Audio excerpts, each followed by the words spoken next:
Assalamualaikum warahmatullahi wabarakatuh, saudaraku. Alhamdulillah, dengan izin Allah kita bicara tentang sunnah yang hangat hari ini. Orang menyebutnya BES, Bang Egy Sujana dengan Damai Hari Lubis. Di pihak lain ada yaitu Rismon Sianipar, Roy Suryo, dan Dr. Tifa. Saudaraku, namun sebelumnya kita baca sebuah ayat di dalam Al-Quran. Bismillahirrahmanirrahim. Ahasiban nasu ayyatraku qalu amanna wa hum la yaftanun. Apakah manusia mengira akan dibiarkan saja mereka berkata kami telah beriman sebelum mereka diuji? Apakah benar mereka itu beriman atau tidak? Atau hanya sekedar pura-pura beriman? Allah akan menguji mereka supaya jelas bagi Allah siapa yang sesungguhnya beriman dan siapa yang ragu di dalam keimanannya. Fenomena BES dan RRT ini layak untuk kita cermati, karena sesungguhnya ini adalah mereka-mereka yang tengah berjuang. BES dan DHL ini adalah tokoh-tokoh yang sudah senior, kemudian teruji, dan beliau menjadi pengacara yang luar biasa. Ini kita mengamatinya ya, dan kita selalu membaca kegiatan-kegiatan mereka tentu melalui media sosial, karena setiap hari selalu ada saja kegiatan-kegiatan mereka yang memang terpublish. Nah, saudaraku, pertama BES adalah pengacara senior yang sudah makan asam garam cukup lama, melintanglah istilahnya dalam rimba persilatan untuk penegakan kebenaran. Al-haqqu min rabbik. Kebenaran itu sesungguhnya datang dari Tuhanmu. Damai Hari Lubis DHL, akhirnya mereka dengan teman-teman yang lain menjadi bergabung dalam TPUA, Tim Pembela Ulama dan Aktivis. Keren ini ya, keren. Nah, dalam hal ini beberapa hari yang lalu bertemu dengan Pak Jokowi. Setelah bertemu dengan Pak Jokowi, akhirnya dua di antara mereka itu dibebaskan sebagai tersangka, tidak lagi sebagai tersangka. Sementara Rismon Sianipar RRT itu tetap sebagai tersangka. Nah, tentu kita kita bertanya-tanya sebenarnya apa yang sesungguhnya terjadi. Nah, pertanyaan ini sudah saya lontarkan beberapa hari, dan ternyata dari media sosial juga Damai Hari Lubis dan itu sudah memberikan klarifikasi.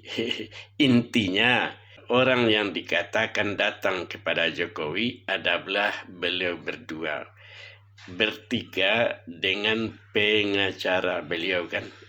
Seorang wanita ya. Jadi setelah itu, yang pada akhirnya mereka berdua itu dibebaskan dari status tersangka. Apakah benar dia berpelukan dengan Jokowi mereka itu atau tidak? Ini masih simpang siur ya. Tapi yang jelas BES dan DHL sudah mengakui mereka bertemu dengan Presiden Pak Jokowi.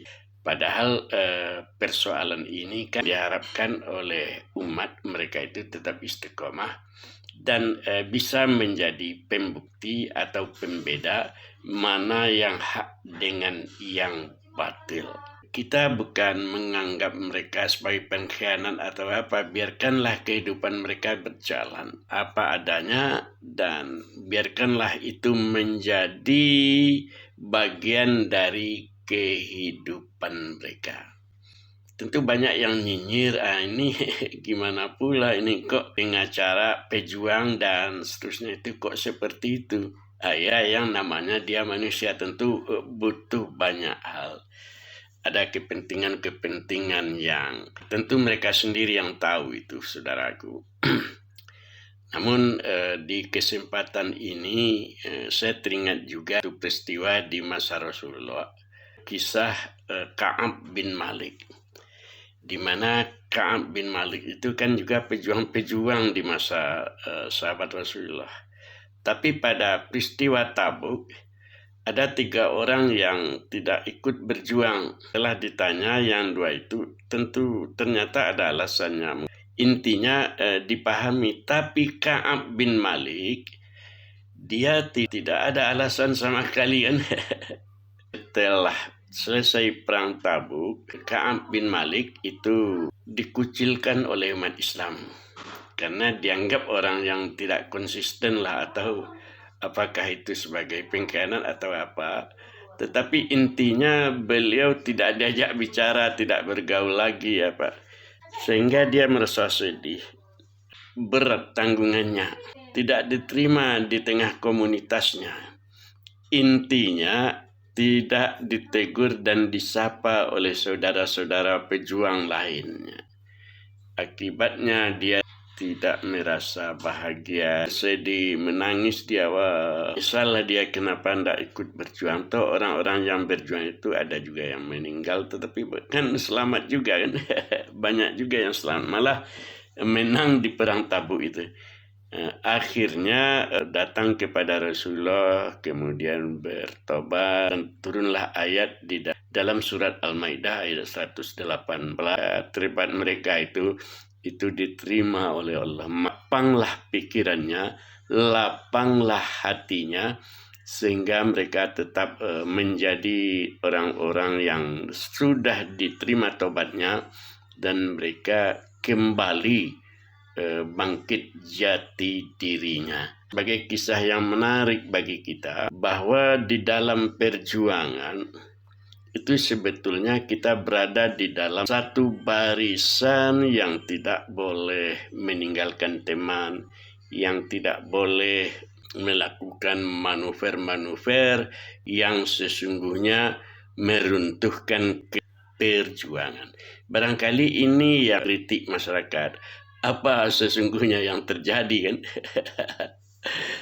Inilah saudaraku. Tentu kita tidak meragukan lagi BES ini, Damai Hari Lubis ini, karena beliau aktif itu sebagai tim pembela. Malah Pak BES itu sebagai ketua kan, aktif di dalam 212, kemudian tim pembela ulama, tim pembela ulama dan aktivis. Orang Minang itu kan suka membuat pepatah sebagai fenomena alam di dalam kehidupan. Ada yang menarik juga. Ini ada namanya, antaranya adalah kareh-kareh kara. Apa kareh-kareh kara itu? Kita kan melihat itu kerak nasi kan. Kerak nasi itu kelihatannya keras, bisa dijadikan sesuatu yang sulit untuk mencongkelnya kan, mengambilnya kerak itu, karena begitu kerasnya. Tapi begitu disiram dengan air, dia menjadi lunak, air keras yang sifatnya sementara. Sehingga ada pepatah lain, dicalik bentuk si pulut. Dilihat bentuk si pulut, tetapi ketika di tanah dia berderai. Kalau si pulut itu kan si pulut itu kalau dimasak dia agak lengket-lengket itu. Tapi setelah dimasak dia tidak ada lengket-lengketnya itu, berderai dia kayak nasi biasa kan. Inilah saudaraku, sehingga beda pula dengan pepatah yang mengatakan ange-ange ciri ayam. Semula bersemangat, akhirnya hanya sebentar saja kan, uji coba aja dalam kehidupan. Ini namanya ange-ange ciri ayam. Kemudian RRT Roy, kemudian Risman, Ibu Tifa, sekarang di dalam cobaan perjuangan.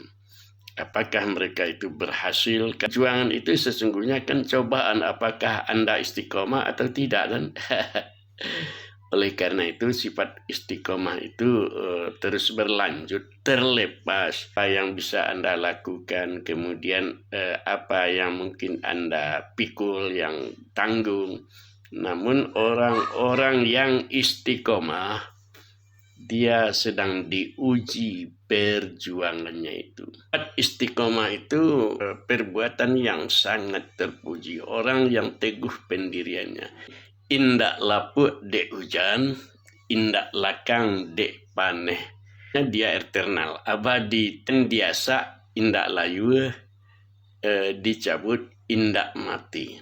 Nah, kalau tanaman itu biasa dipindahkan tempatnya, dia tidak layur, tidak kering, dia dicabut pun dia tidak mati karena dia mempunyai pendirian yang kuat. Jadi diasa indak layu, yang seperti intan mutiara. Intan dan mutiara itu meskipun ada di dalam lumpur, dia tetap akan tinggi harganya. Padahal kalau kita lihat arang misalnya atau batu bara itu kan karbon dasarnya itu.